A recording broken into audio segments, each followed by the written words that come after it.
July Mitford হসপিটালে যে আমার ভাই সোহাগ হত্যাকাণ্ড হয়েছে, বাংলাদেশ জাতীয় ছাত্র দলের পক্ষ থেকে এই হত্যাকাণ্ডের তীব্র নিন্দা ও প্রতিবাদ জানাই এবং অনতিবিলম্বে এই ইন্টারিম গভর্নমেন্টকে আমরা বলতে চাই তারা যেন এই হত্যাকাণ্ডের সাথে যারা জড়িত তাদেরকে আইনের আওতায় এনে সর্বোচ্চ শাস্তি দিয়ে বাংলাদেশে একটি দৃষ্টান্ত স্থাপন করে, যাতে পরবর্তীতে এই ধরনের কোনো হত্যাকাণ্ড যে কেউ ঘটাতে সাহস না পায়। আপনারা জানেন আজকের এই আমরা যে প্রতিবাদ সভার আয়োজন করেছি সেটি হচ্ছে ক্যাম্পাসে ক্যাম্পাসে এই স্বাধীনতা বিরোধী শক্তির পক্ষে যে গুপ্ত সংগঠনগুলো অবস্থান নিয়ে বাংলাদেশের পরিবেশকে অস্থিতিশীল করতে চায় এবং সারা দেশে যে আইন শৃঙ্খলা পরিস্থিতির অবনতি হয়েছে এর প্রতিবাদে আজকের এই আমাদের সমাবেশ। 5 আগস্ট পরবর্তী বাংলাদেশে প্রায় এক বছর অতিবাহিত হওয়ার কাছাকাছি, তারপরও কেন এখন পর্যন্ত আইন শৃঙ্খলা পরিস্থিতির উন্নতি হলো না?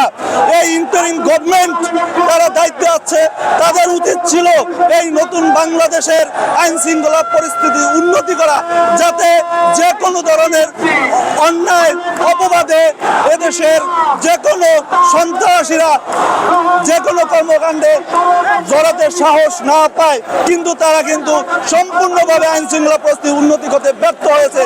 আমরা দেখতে পাচ্ছি বিভিন্ন ক্যাম্পাসে এই স্বাধীনতা বিরোধী যে শক্তি রয়েছে সেই শক্তির গুপ্ত সংগঠনগুলো দেশের সবচেয়ে জনপ্রিয় দল, নির্যাতিত নিপীড়িত মানুষের দল বাংলাদেশ জাতীয় দলের সুনামকে ক্ষুণ্ণ করার লক্ষ্যে তারা বিভিন্ন ধরনের ঘটনাকে বিচার বিশ্লেষণ না করে অপতৎপরতায় লিপ্ত হয়ে এর দায়ভার বাংলাদেশ জাতীয় দলের বিভিন্ন অঙ্গ সংগঠনের ওপর তারা দায়ভার চাপিয়ে দিচ্ছে।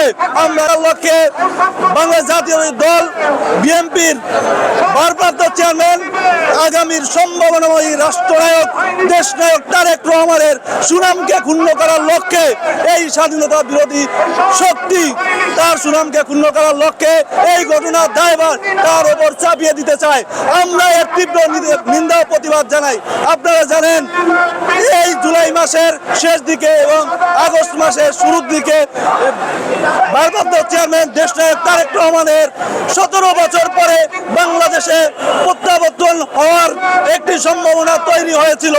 দেশের আইন শৃঙ্খলা পরিস্থিতি স্থিতিশীল ছিল, তিনি যাতে এদেশে প্রত্যাবর্তন করতে না পারেন সেই জন্য এই স্বৈরাচার এবং স্বাধীনতা বিরোধীর শক্তি এক হয়ে দেশের পরিস্থিতিকে অস্থিতিশীল করতে চায়। বাংলাদেশ জাতীয় ছাত্র দলের একজন কর্মী হিসেবে আমরা রাজপথে মোকাবেলা করে এই পরিবেশকে ইনশাআল্লাহ অনিবিলম্বে যাতে আইন শৃঙ্খলা পরিস্থিতি স্থিতিশীল হয় সেই লক্ষ্যে এই ইন্টারিম গভর্নমেন্টকে আমরা আলটিমেটাম দিতে চাই। অনতিবিলম্বে দেশের সার্বিক পরিস্থিতিকে আপনাদের উন্নতি করতে হবে, অন্যথায় আপনাদেরকে পদত্যাগ করতে হবে। এই আইন শৃঙ্খলা পরিস্থিতি উন্নতি না করার দায়ভার নিয়ে আপনাদের সরকার থেকে পদত্যাগ করতে